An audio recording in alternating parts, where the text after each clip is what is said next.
Uh, to be a child again. Yeah, well, some of us are pretty good at that. And so today's talk is called The Zen of Play. The Zen of Play. And I like the beginning of that song. I like to lose all time again and look for trees to climb again and recite a little rhyme again. Anybody, any tree climbers here? Yeah, some of us were tree climbers. Some of us weren't. Some of us just, we have different styles of play. So a couple years ago, I did a talk called Play as a Spiritual Practice. Play is a spiritual practice. And did you know that play is a spiritual practice? No, yes? I did not know that until 2 years ago. And I was like, play is a spiritual practice? So we're going to look at play and the Zen of play. The thing is that when you are playing, you're fully engaged. When you're fully engaged in playing, you lose sense of time. You're not worrying about tomorrow, and you're not thinking about the past. You're just fully present in the moment. And what is Zen? It is being present in the moment without the little monkey mind running around. So Zen and play are basically the same. And to look at play as going, I need to engage in more of that spiritual practice of play. And little Heidi is going to truck on up here and say hi to a few people as I'm so glad she's here today, by the way, Davies. And so it's about being present in the moment. Anybody here feel like you play too much? I didn't see any hands. Anybody here like to play more? Okay, yeah, pretty much. So as a child, I don't know about you, but I received messages like stop daydreaming, get your head out of the clouds. You need to be productive. Your worthiness is about being productive. I remember laying on my bed reading a book, and it was a Saturday, and I loved to read. I did the Nancy Drew and Hardy Boys, and I had probably all of the series, Alfred Hitchcock books as well. And Mom was like, no, get up and you have to do like your chores or do something. And I'm just like, nah. I didn't care for that so much, Grow up. And I'm like, I spent my years as a child wanting to grow up. Now I'm I'm still a child. I'm an adult, and I just want to be a child. Have somebody take care of all that big people stuff and let me just play, right? And have fun. Anybody with me on that one? Yeah, that's my 4-year-old self. She's like, I just want to play and not do big people stuff. I said, yeah, that's pretty much my heart. So what is play? What is it defined as? Well, Dr. Stuart Brown is the psychiatrist and founder of the National Institute of Play. Did you know there was a National Institute of Play? Look it up. You'll find some really interesting information. And he defines play as any activity that brings a sense of pleasure and enjoyment, done for its own sake and not for any outcome or practical purpose, right? You play. And you ever ask a child doesn't go, well, what's the purpose of our playing this? Never. Children don't, the purpose is the game, is the playing. It's just to play and be free. Somewhere between childhood and our adulthood, we've traded our play for productivity. And how is it that a child can take a cardboard box and make, I'm just going to be amused because I've got little entertainment coming down for those who can't see her. She's like dragging something around. I mean, she's the talk. Let's just put the camera on Heidi, and we'll be good because that's what we're talking about. So somewhere, so anyway, back to, kids can take a cardboard box and make a spaceship out of it, while an adult takes a vacation and makes a whole production out of it, right? Somewhere between the finger painting and the mortgage payments, we have lost that sense of play. And I believe that it's important for us to return to it. You know, our world is a serious place. We've got stuff to do, we have things to be responsible for. And spirituality, by some means, is, it's serious to be in your spirituality, and we don't buy into that. I mean, you go someplace, it's like, I remember going to church on very rare occasions. Oh, honey, she just fell over, but she's good, because she's like, we fall down, we get back up. And we could all do that, so I'm going to be distracted. That's okay. What are kids? They're distracted. I was told, don't laugh in church. Anybody get that kind of message? And that just made me want to laugh more. I just could get the giggles and go, I'm not supposed to be laughing, but then I would be in hysterics trying to stifle the laughter and not be very successful at it. And of course, whoever I was with, grandparent or someone, that would be, no, not so much. But here's the thing, creation is playful. Creation is playful. Look at the hummingbirds. Look at the dolphins that are surfing the waves. How about the otters who are sliding down the muddy banks into the water? How about the dog that is chasing its tail? Maybe it's the cat who's chasing anything that moves and knocking things off of things. You got penguins leaping off of cliffs. I mean, the universe is playful, right? Just totally. And here's the thing, Jesus, our great metaphysician, teacher, way shower, you think about him, and he was always teaching and, going off into the mountains to pray. But here's the thing. How often do we see him going to weddings, telling humorous stories? He was sharing meals with others. I think Jesus was having a pretty good time. And here's the thing. His first miracle was not raising the dead. It was making wine for the celebration. So even our great teacher, said, we got to enjoy life. It's not meant to be a heavy thing.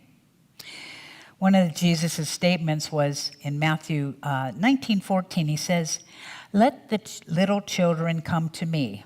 Do not hinder them, for the kingdom of heaven belongs to such as these."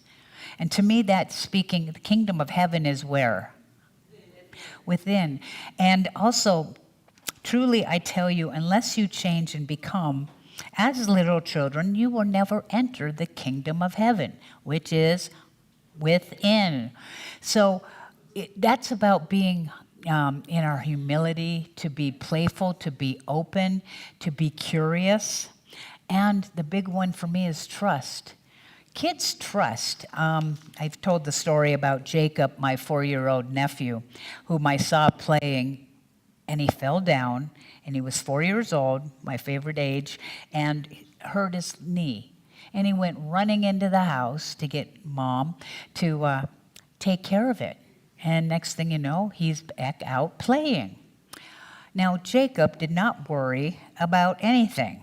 He knew that his parents were there for him. He taught total trust. And I thought, when I saw Jacob, I said, I want to have Jacob's mind, where I trust the universe. Trust the universe 100%, that it's taking care of me. Now, that's a big thing. Do you agree? Yeah. And the word trust, some of you have heard the acronym for trust is, and you can say it with me, to rely upon spirit totally. That's what trust is.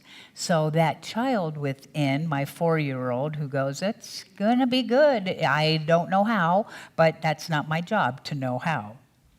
So I have a video to show you in this Zen of play. And it's a short video. It's about how things get wild in church. So hopefully it'll bring a little laughter to your soul. And it's okay if the flowers are up there because you're basically seeing this guy who's going to be speaking. And we might turn down those lights. And Johnny W.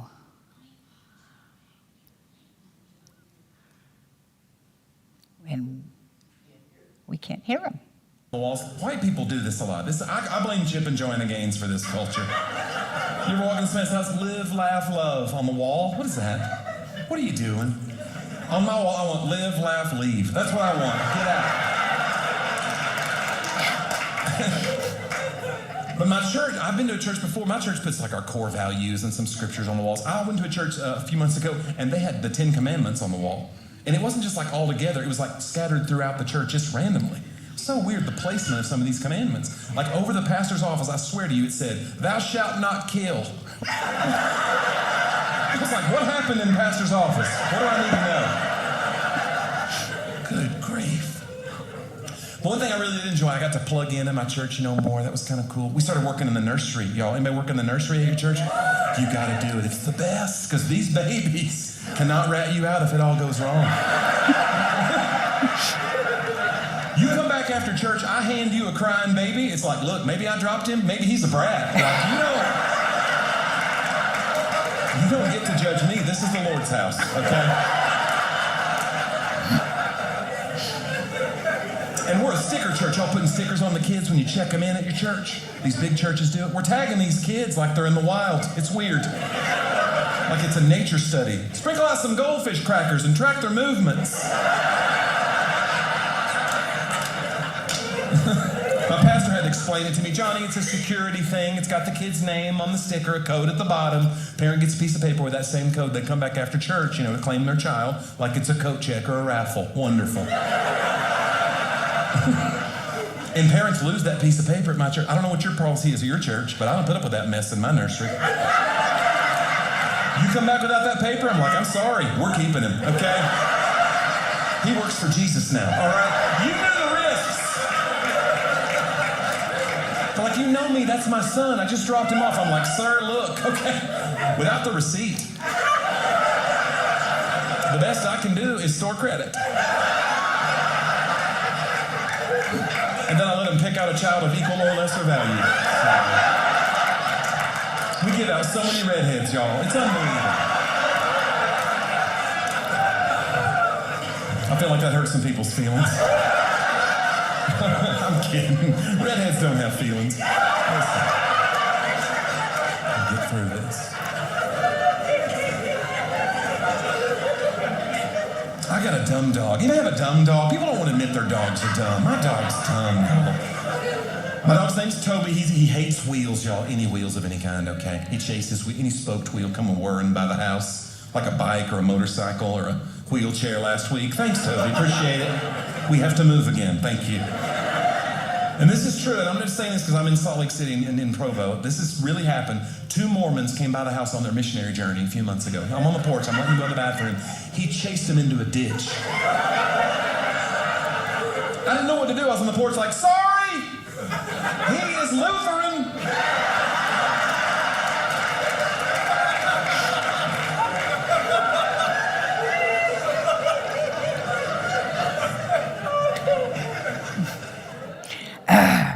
Did you like that? Johnny W., comedian. He's got a lot of funny little things. And I thought, spirit of play, laughter, fun, we would have a little Johnny W. bringing some humor into church. So here's a question. How is it that we can rekindle or bring forth even more of the play within ourselves? And according to the Dr. Stuart Brown, he says, number 1, Find your play personality. And what's the play personality? Again, if you go to the website, the National Institute of Play, he says that there's 8 play personalities. Maybe you're a collector, and as a child, you like to collect things. Maybe you're a competitor. Those are in sports. Maybe you're a creator or artist, right, Sue Llewellyn? Maybe your fun is as a director. I know, being the oldest of 3 kids, basically I was the boss and they followed me, and I got to, say what we were doing.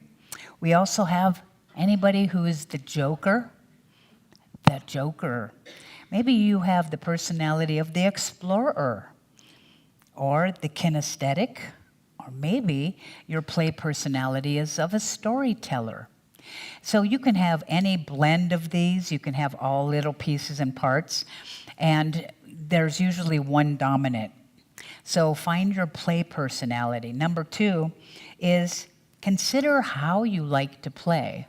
Some people like to play socially. Some people like to play in their own space. Some like to be more artistic. You have so many ways that you can play. Meeting a friend, painting, hiking. These are ways that we can engage in play. And if it's not fun, it's not play. Some of us think we're playing and it's like, but that's not really fun. And it's like, it's not play. If it's not fun, I'm not doing it because I want to have fun. And fun isn't just actually the activity. We are the embodiment of fun. It's about an attitude, and maybe I don't do anything for fun. I'm just fun. I just want you to say, I'm just fun. I'm just fun. And I can do the dishes, and I can have fun. It's all within ourselves, how we're viewing the activity, And there's things you might not think are fun, but if you're enjoying it, maybe it is fun. Doesn't have to go into the topics that we've mentioned. Yeah, okay, here comes Heidi. She's got something to say about it. She says, also you can try something that sounds different. If you've never made pottery before, try something new. And you can find out, not so much, or I like that, right? So try a new activity. Here are a few things that you might want to engage in. Finger painting, coloring, any dancing in the kitchen? How about blowing bubbles? Oh my gosh, I have things up here. Yeah. We got sort of the play box. Now this is Darla. She's my donkey. I bought Darla the donkey when my dad passed, and it was the day that my wife and I were traveling to Fort Collins, and we stopped at a place, and I got Darla because I could hold Darla and just enjoy Darla's company because she's darling. Darla the donkey. And then we have things like the flippin' frisbee. Karen, heads up. Just pay attention to what's flying at you. And let's see. Oh, and you could even take a Kirkland signature coffee top and make a frisbee out of that. Hey, who knows what you could do? Let's see, what else? I love slinkies. And have a slinky. Have a slinky. Wouldn't you like to be a slinky too? And of course, you must have the bubbles. Do you remember getting these? We went somewhere. We went to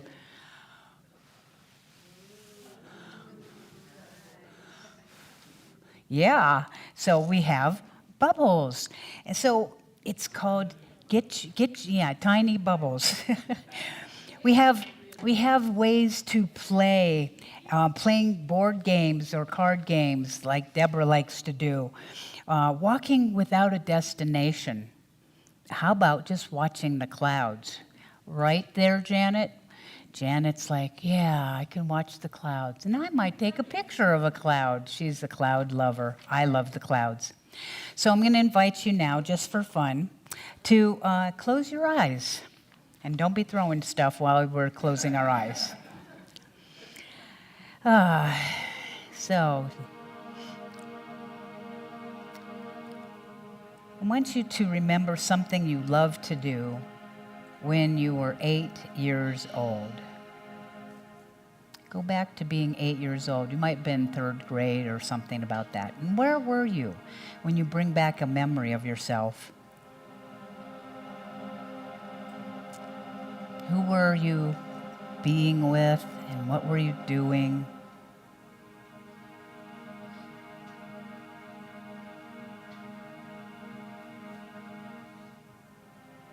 And just see the image of yourself at 8 years old. So I invite you now to take a breath, open your eyes, and the person next to you, you're going to need to partner up. So find a person that's next to you or behind you or in front of you and get with that person really quick. Okay. If you don't have a person to do a little share with, raise your hand. So everybody has somebody? Okay, first of all, I want you to decide who's awesome and who's amazing. You have to name. One of you is going to be awesome and the other one's amazing. Okay, if you're awesome, raise your hand. Okay, awesome people, raising your hands. Okay, there you go, thank you. And if you are, that was the awesome people? How about the amazing people? Oh, very good. So, I would like amazing to quickly share, amazing is going first, with your awesome partner. When I was 8 years old, I loved, and then say what it is that you loved or how you were playing, and make it quick. So, go.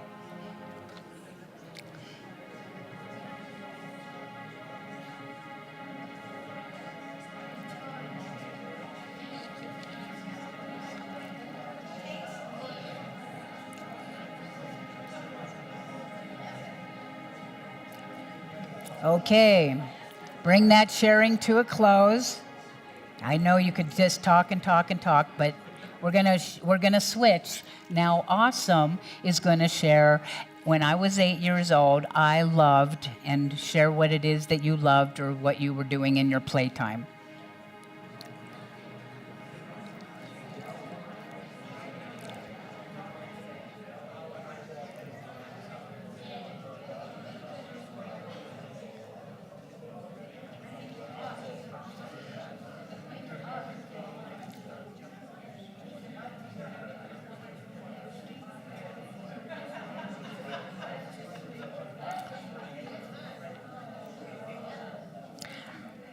Okay, and if you could bring that sharing to a close.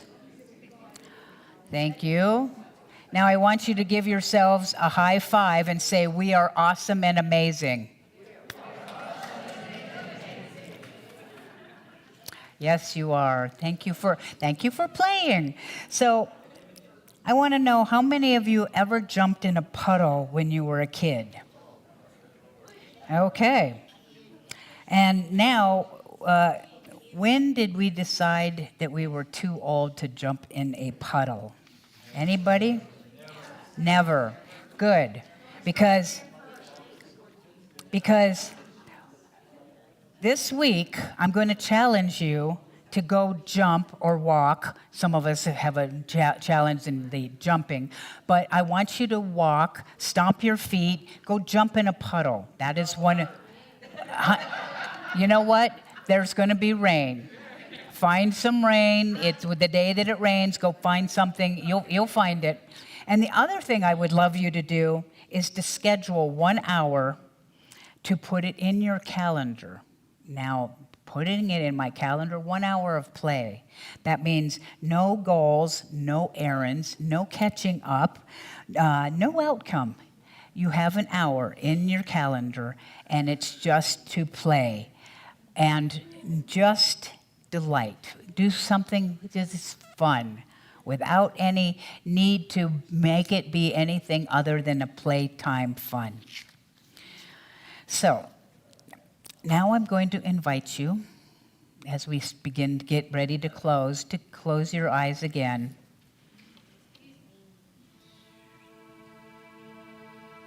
And taking a slow, easy breath in, gently let it go. Again, breathing in peace and breathing out anything you don't need to carry. Allow your shoulders to soften and relax your jaw. Let your body settle into this moment.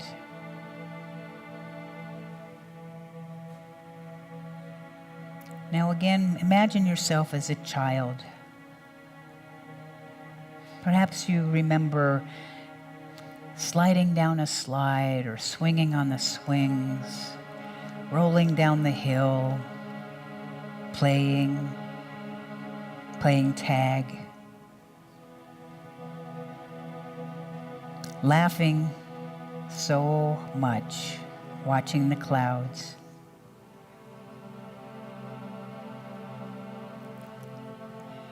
Know that that playful child is alive in you, and feel that spirit awakening within you. Imagine that playful presence as a light in your heart. With every breath, it grows warmer and brighter and lighter. This light is joy, curiosity, freedom. It reminds you that life is not only just a problem to solve, it's a mystery to enjoy. As Zen teacher Thich Nhat Hanh wrote, smile, breathe, and go slowly. Feel yourself smiling, not because everything is perfect, but because life is moving through you right now. Let your heart whisper, I release the burden of having to do everything perfectly.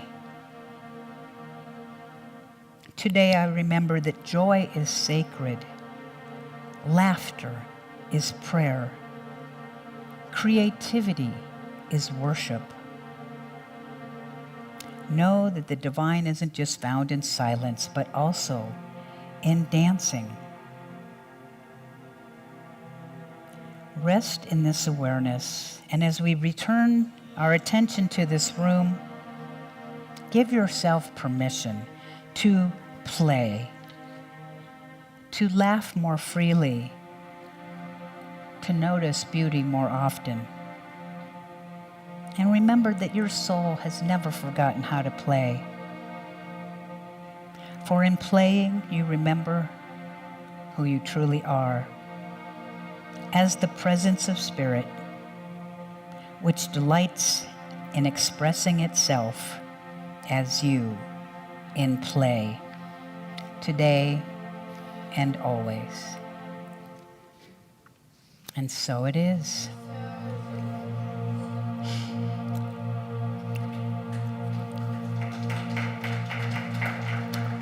Know that enlightenment isn't just found on a mountaintop. And maybe it's just when you laugh so much or put a nose on your, a clown nose on your face, which somebody up here in the front has done just now. When we dance in the kitchen, play with a child. When we stop taking ourselves so seriously. George Bernard Shaw says we don't stop playing because we grow old. We grow old because we stop playing. The Zen of play reminds us that joy is calling us to play more, laugh louder, and forgive faster.